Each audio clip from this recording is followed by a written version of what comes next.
Hey guys, and welcome to Sleepless Historian. Go ahead and dim the lights, get comfortable, and let your mind drift. Tonight, we're not visiting a grand palace or a bloody battlefield. We're going somewhere much quieter, and in many ways much darker. We're going to take a long, slow walk through the echoing corridors of a Victorian-era lunatic asylum.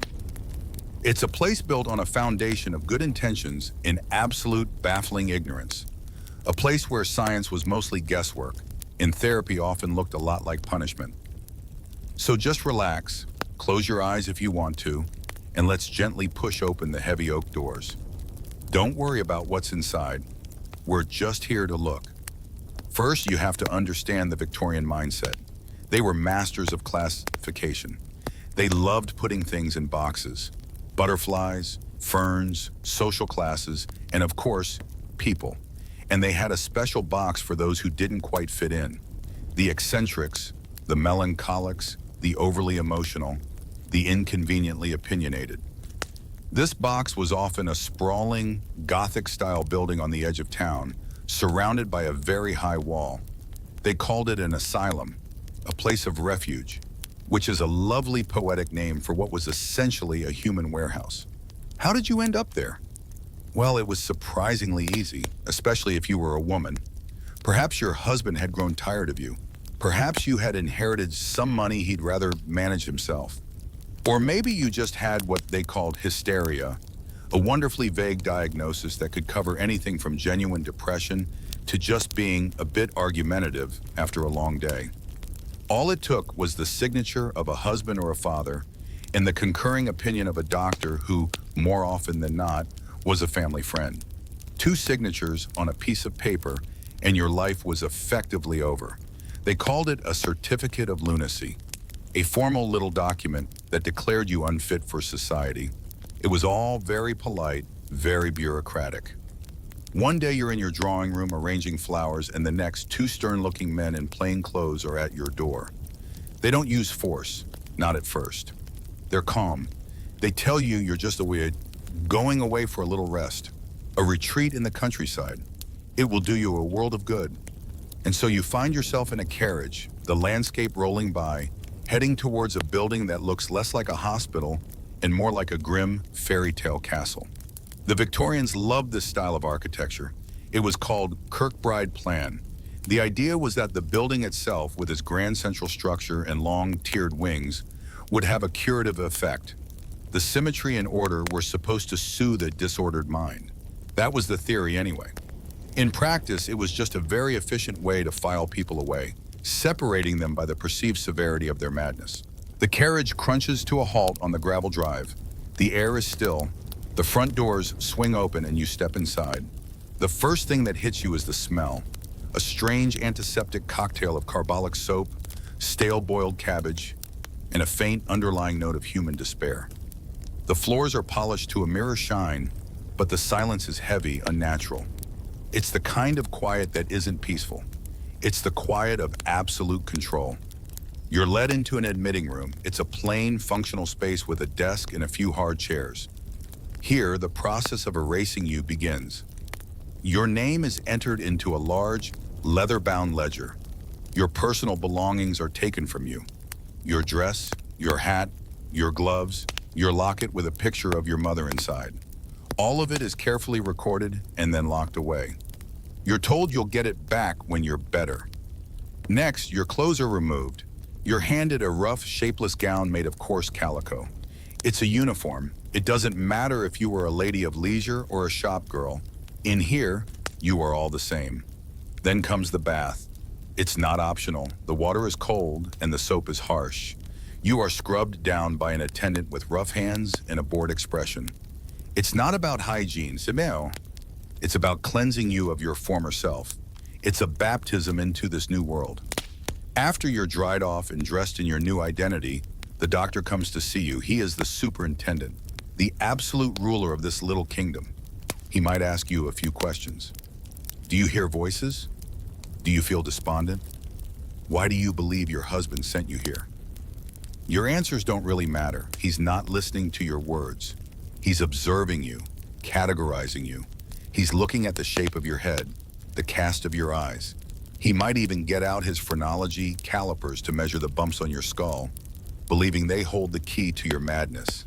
And then, you are classified. It's a simple, brutal taxonomy. You might be a melancholic, lost in a fog of sadness, or a maniac prone to outbursts. Perhaps you're diagnosed with monomania, an obsession with a single irrational idea, or maybe just moral insanity, a catch-all for anyone who didn't conform to society's rigid expectations. This label will now define your entire existence. It determines which ward you go to, what work you'll be assigned, and how long you are likely to remain behind these walls. You're handed over to an attendant,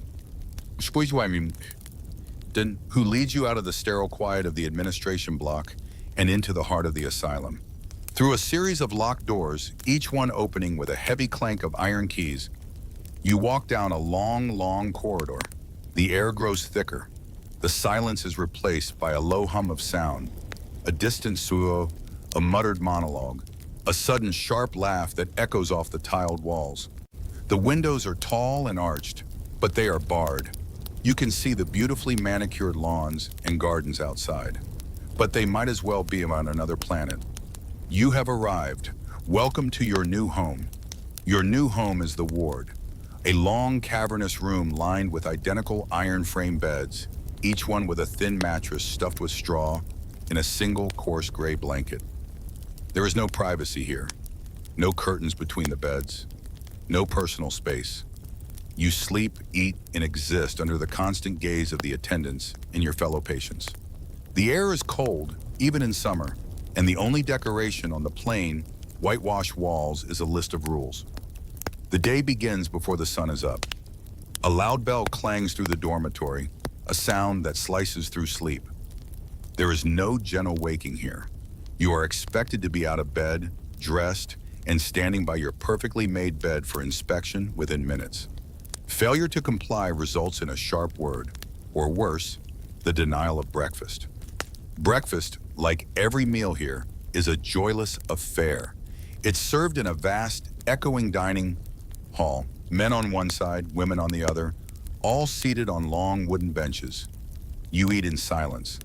The food is bland, cheap, and monotonous. A bowl of thin, watery gruel, a hunk of stale bread, a mug of weak, lukewarm tea. It's designed to provide sustenance, not pleasure. The idea was that rich or flavorful food might overstimulate a fragile mind. So you ate your tasteless meal, your spoon scraping against the tin bowl, surrounded by the quiet desperation of 100 other souls. After breakfast, the real work began. The Victorians had a profound belief in the therapeutic power of labor. They called it moral therapy.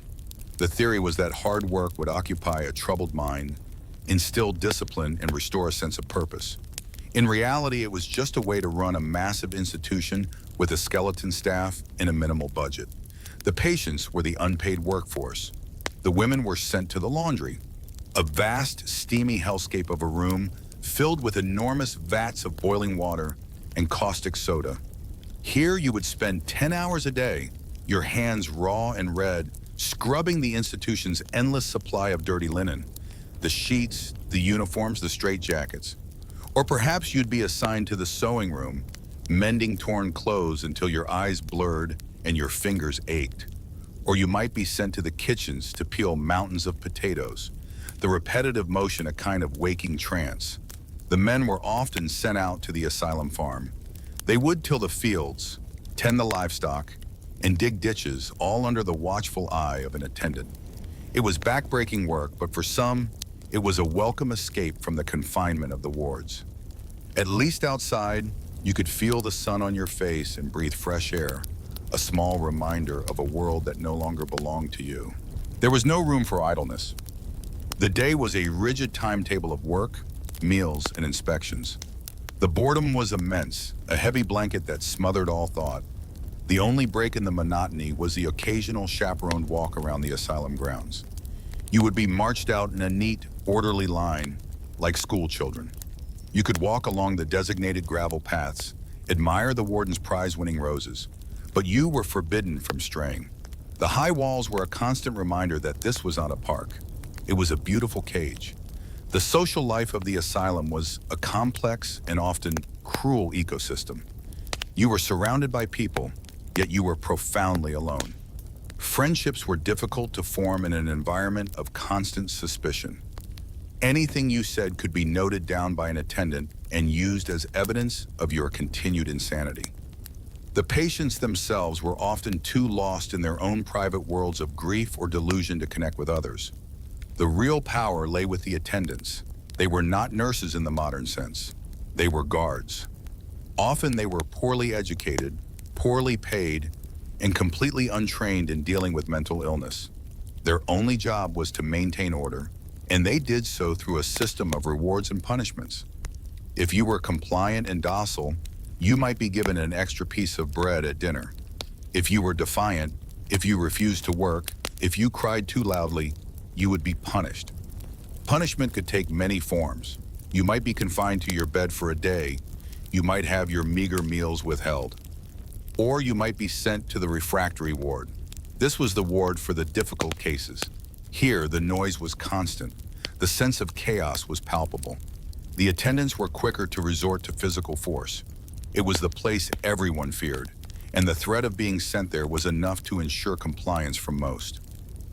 In the evening, after another bland meal, you would be herded back to the ward.